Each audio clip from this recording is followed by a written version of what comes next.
Here's a topic that comes up a lot when I talk to internal comms, HR, learning and development, especially leadership development folks at corporations.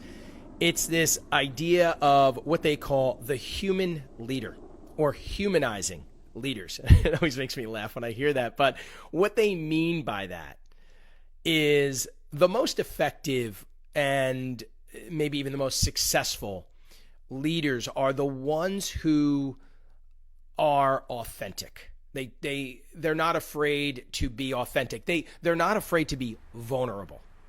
And because think about it, most leaders, they feel like they want to be perfect. They want to say everything perfect. If they're going to do something like this, they want to have a teleprompter, and they want it to be edited, and it has to come out where they look like they've made no mistakes.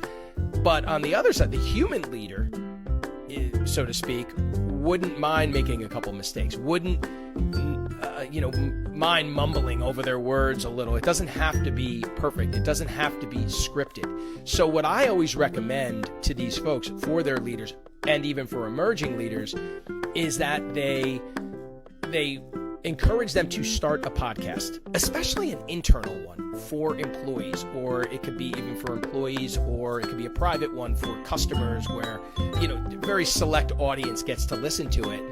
But the focus of that podcast would be for the leader to learn about things that they know nothing about or very little about. So that vulnerability and that authenticity is built in. So for example, I always tell them, start a podcast, and you could steal this idea or, give me a call. We can talk about it, but start a podcast called ABC. Always be curious. Because that's something every employee should be, but you never really get to hear the leader or leaders of your company being curious. Like, what does that mean? So imagine if you had a leader bringing on guests that are in areas that they know nothing about.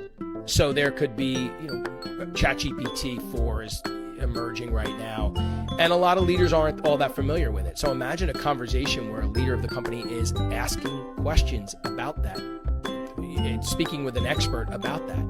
That vulnerability, those questions are going to show that leader's vulnerability. Have a leader talk to, I'm a big cross-pollinator, where I love to look at outside industries and areas and fields and try to connect the dots back to companies' objectives or priorities. So maybe you bring in some just disparate people that you would never think that the leader of your company would talk to. So for example, a pit crew, a racing pit crew. What could your company learn from a racing pit crew? You laugh, but there's things that you can learn from industries that seem very disparate and very disconnected from your own. But those are the kinds of conversations that a leader, they have to be vulnerable because they just don't know the answers.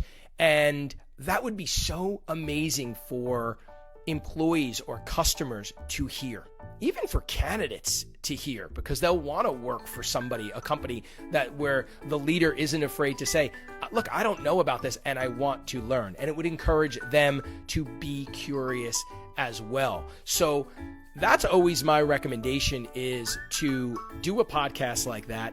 Allow your leader to have those conversations, allow them to be vulnerable, where they are their authentic selves. Tell them not to be afraid of it. That's part of being a human leader, is you don't know everything.